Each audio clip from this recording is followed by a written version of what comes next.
నిజమేనా? ఒకసారి క్లాప్స్ కొట్టి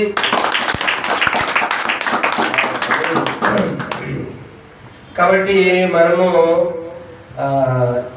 అందరినీ చూస్తుంటాం దేవుళ్ళుగా మనం మొక్కునే వాళ్ళని. భారతదేశంలో కానీ అన్ని దేశాల్లో ఉండేవాళ్ళు, అన్ని రకాలమైన ప్రజలు ప్రత్యేకంగా ఒక్కొక్క దేవుని గురించి చూస్తుంటారు.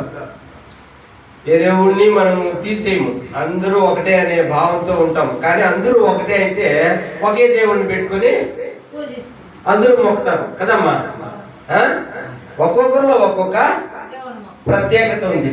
అట్లా యేసు ప్రభువులో కూడా ఒక ప్రత్యేకత ఉంది. ఆయన ఒరిజినల్ గా పుట్టినప్పుడు ఆయన పేరు యాష్వా మెస్సయ. మనం అనుకున్నట్టు మనము డిసెంబర్ 25 ఆయన పుట్టిన దినంగా భావిస్తుంటాం కదా. కానీ ఆయన భూమి మీదకి వచ్చింది బైబిల్లో ఎలాగ రాసిండారో, బైబిల్లో ఏ క్యాలెండర్ అయితే ఉందో దాని ప్రకారం పుట్టాడు. ఆయన ఏతనీం, బైబిల్లో ఉండే క్యాలెండర్లో ఏతనీం 7వ నెల 14వ తేదీ సుక్కోతు లేదా పర్ణశాలల పండుగ రోజు ఆయన పుట్టినట్టు రికార్డులో ఉంది. కాకపోతే మనము గ్రిగేరియన్ క్యాలెండర్ ప్రకారంగా, మన ముందున్న క్యాలెండర్ ప్రకారంగా దాన్ని డిసెంబర్ 25గా తీసుకొని చూస్తుంటాం. డెసి అంటే 10, కానీ ఇది 12వ నెలగా పెట్టారు. నవా అంటే దురద కాదు, 9 కదా. అలాగా అక్టా అంటే అక్టోబర్ అంటే 8 కదా. కానీ 8 మనము అక్టోబర్ నవంబర్కి 11వ నెల వచ్చింది, అక్టోబర్కి ఏమో 8 మంత్ వచ్చింది. అట్లా కాకుండా బైబిల్లో ఒక క్యాలెండర్ ఉంది. ఆధారు 12వ నెల వస్తుంది, నీసాను లేదా అబీబు 1వ నెల వస్తుంది. వాటి ప్రకారం మన దేశంలో కూడా, తెలుగులో కూడా ఒక క్యాలెండర్ ఉంది, చైత్రము వైశాఖం. అలాగా బైబిల్లో ఉండే క్యాలెండర్ ప్రకారం ప్రభు పుట్టిన తేదీ బైబిల్లో నెల 7వ నెల 14వ తేదీ. ఆయన చనిపోయిన రోజు 1వ నెల 14వ తేదీ పస్కా పండుగ. ఇది పర్ణశాలల పండుగ. ఇలాగా మరి తీసుకుంటే ప్రభు భూమి మీద 33,500 సంవత్సరాలు బ్రతికిన కాలం కనిపిస్తుంది. అంతేకాదు ఆయన పుట్టుకలో చెప్పిన ప్రకారం కన్యక ద్వారా పుట్టాడు. ఆ విషయాలు ఇప్పుడు మనకు పాస్ గారు చెప్తారు.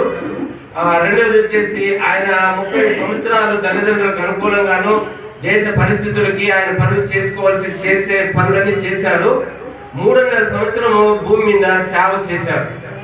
ఆయన చేసిన పనులు ఏంటంటే మనలాగా చూపు లేని వాడికి కళ్ళు ఇవ్వడము, దయాలు పెట్టిన వాడికి దయాలు ఎల్లగొట్టడము, కాలు చేలు అయిపోయిన వారికి వారిని బాగు చేయడము, చెవుడున్న వారిని, మోగున్న వారిని, నత్తి వారిని బాగు చేయడము. అంతేకాకుండా ఒకసారి 5 రొట్టెలు 2 చేపలు అనేక మందికి, అంటే 5,000 మందికి పైగా పంచి పెట్టడము, సముద్రము గాలి తుఫానుని ఆపడము, అన్నిటికంటే ప్రత్యేకంగా పాపులందరి కొరకు తను పాపం చేయని వాడిగా ఉండి కూడా చనిపోవడము, లాస్ట్కి ఆయన చెప్పిన విధంగా తిరిగి మూడో రోజు లేవడం. దాన్ని బట్టే ఈరోజు ప్రపంచమంతా ఒకే క్యాలెండర్ గా మార్చబడ్డది. 2025 సంవత్సరం వరకు ఒకే క్యాలెండర్ ప్రపంచం అంతా ఏలుతుంది. ఎవరు చూసినా ఆ క్యాలెండర్ లో ఉండే డేటే పెట్టుకుంటున్నారు. దానికి కారణము ప్రభు. కాబట్టి ఆయనలో ఉన్న ప్రత్యేకత అది. ఒక్కొక్కరిలో ఒక్కొక్క ప్రత్యేకత ఉంటుంది. ప్రభువులో ఉండే ఇంకొక ప్రత్యేకమైన విషయం ఏంటంటే ఆయన చనిపోయి తిరిగి లేసి ఆకాశానికి ఆరోహణం అయిపోయినాడు, మరలా వస్తాడు. వచ్చినప్పుడు ఎవరైతే ఆయన యందు విశ్వాసం ఉంచి చనిపోయినారో, ఎవరైతే ఆయన యందు విశ్వాసం ఉంచి చనిపోయినారో వారు సమాధిలో నుంచి తిరిగి లేస్తారు. అంతేకాదు ఆయన నమ్ముకొని ఆకాశంలో కానీ భూమి మీద కానీ లేకపోతే సముద్రంలో కానీ చనిపోయిన వాళ్ళందరినీ ఆ యొక్క సముద్రము ఇవన్నీ కూడా అప్పగిస్తారు. ఇంకో నీ భక్తులు నిన్ను నమ్ముకున్న వాళ్ళు చనిపోయిన వారిని లేపుతారు. అదే కాకుండా లాస్ట్ గా ఆయన నమ్ముకొని బతుకున్నాం అనుకోండి, రాత్రికి ఆయన ప్రభు వస్తే అలాగా లేసి ఆయన దగ్గరికి వెళ్తాం. అక్కడ 1000 ఏళ్ళు పాలన ఉంటుంది. అక్కడ వ్యాధి బాధ కష్టం ఈ యొక్క సమస్యలు ఏమి ఉండవు, మరణం కూడా ఉండదు. అందుకోసం ప్రభు భూమి మీదకి వచ్చి చనిపోయి సమాధి చేయబడి తిరిగి లేచి మరలా వస్తాడు. అందుకోసం మనము ప్రపంచమంతా ఈ డిసెంబర్ 25న పండగ చేసుకుంటుంది. ఈ విషయాలన్నీ మన పాస్టర్ గారు చెప్తారు. ధన్యవాదాలు. మీ అందరూ వచ్చిన దానికి. త్వరగా పోవాలి. భయం నుంచి వెళ్ళాలంటే, భయం మనలో నుంచి పోవాలంటే యేసు క్రీస్తును మన సొంత రక్షకుడుగా అంగీకరించాలి. యేసు క్రీస్తు రక్తంలో ఎప్పుడైతే మనం కడగబడతామో మన పాపాలన్నీ కూడా వెళ్ళిపోతాయి. ఒక మనిషి భయపడడానికి మనలో ఉన్నటువంటి పాపం, మనలో ఉన్నటువంటి దుష్టత్వం చిన్న పండుగ కాదు. ఇది భూమి మీద ఉన్న సమస్త మానవాళికి, ఏ జాతి వారైనా, ఏ మతం వారైనా, ఏ కులము వారైనా, ఏ దేశస్థులైనా, ఏ నల్లజాతి వారైనా, తెల్లజాతి వారైనా, ఎవరైనా సరే ఇది అందరికీ సంబంధించిన పండుగ అన్నదాన్ని మనమందరం కూడా అర్థం చేసుకోవాల్సిన వారంగా ఉన్నాం. ఎందుకంటే దేవునికి వాక్యంలో మనం చూసినట్లయితే లూకా రాసిన సువార్త 2వ అధ్యాయం 10వ వచనం 10, 11 వచనాలు మనం చూసినట్లయితే, అయితే ఆ దూత భయపడుడి, ఇదిగో ప్రజలకందరికీ కలుగుబోవు మహా సంతోషకరమైన సువర్తమానము నేను మీకు తెలియజేయుచున్నా. అది ఏంటంటే దావీదు పట్టణమందు నేడు రక్షకుడు. మీ ప్రపంచమంతా కూడా ఒకే బైబిలే ఉంటుంది. ఎక్కడ ఏ దేశానికి వెళ్ళినా గల భాషలు వేరేగా ఉండొచ్చును, కానీ అయితే ఇది మరి బైబిల్ వాక్యం మాత్రం ఒకటిగా ఉంటుంది. కాబట్టి ఈ యొక్క క్రిస్మస్ అనేది ప్రజలకందరికీ అనేది మనం జ్ఞాపకం చేసుకోవాల్సిన వారు. రెండవది ఏంటంటే క్రీస్తు పుట్టుక, యేసు ప్రభు పుట్టడం చరిత్రని 2గా చేసాడు అని కూడా మనం అర్థం చేసుకోవాలి. ఇప్పుడు ఈరోజు ఆ చరిత్రని మనం చదువుతున్నామనంటే క్రీస్తుకు పూర్వము, క్రీస్తు శకము అని మనం చదువుకుంటూ ఉన్నాం. కాబట్టి ఎంతో మంది పుట్టారు, లేదని చెప్పలేదు. మహానుభావులు చాలా మంది మన దేశంలో కావచ్చు, ఇతర దేశాలు జన్మించారు. మనము కాదు లేదు అని చెప్పడానికి లేదు.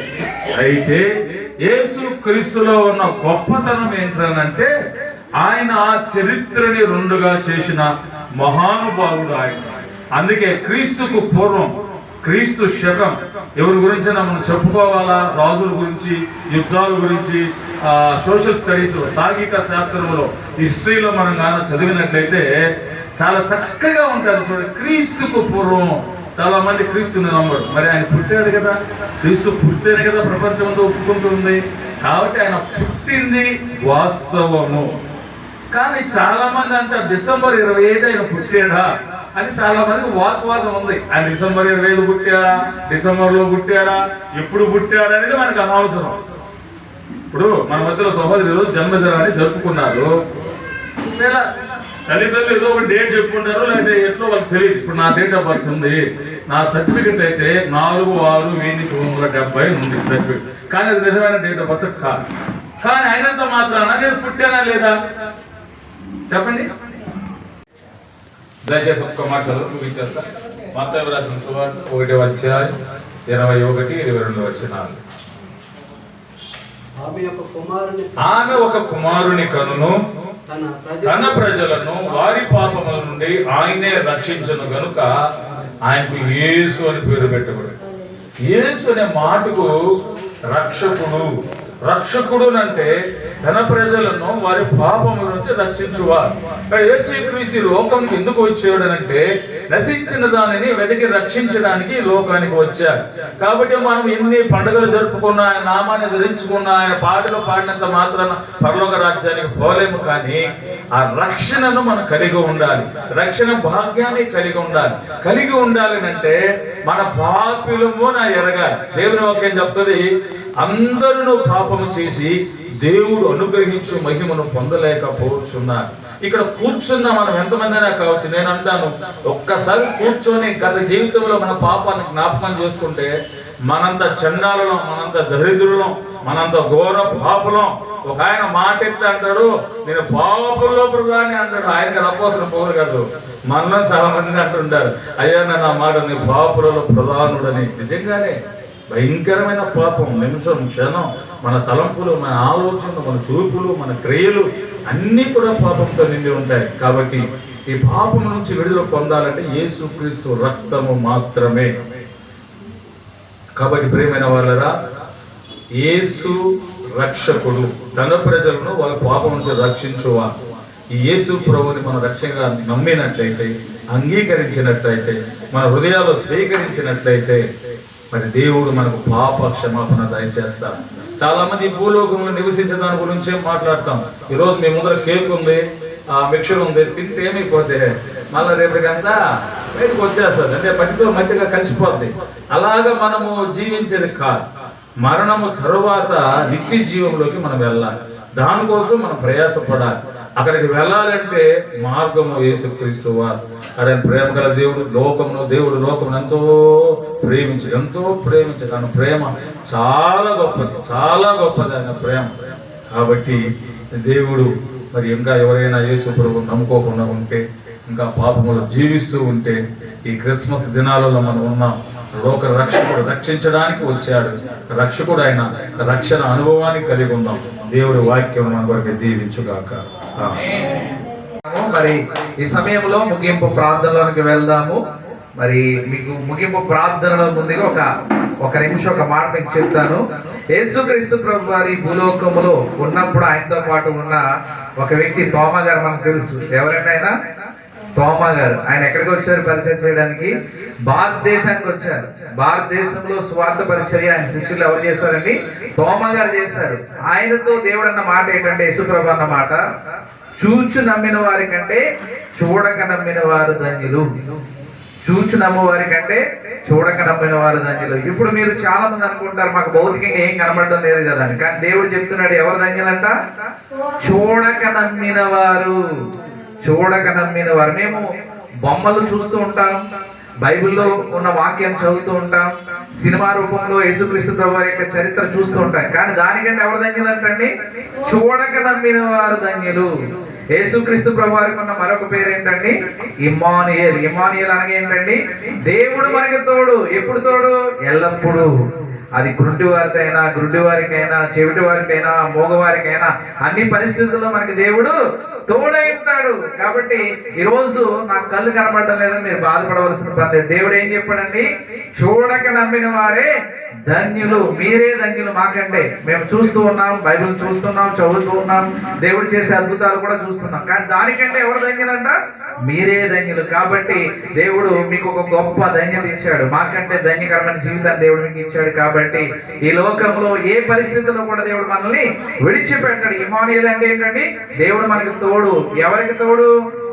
ఎవరైతే తమ యొక్క హృదయంలో యేసుక్రీస్తు ప్రభుని తమ స్వకీయ రక్షకునిగా అంగీకరిస్తారో వారందరికీ దేవుడు తోడుగా ఉంటాడు. వారు గుడ్డివారా చెవిటివారా ధనవంతుల దరిద్రుల అని కాదు.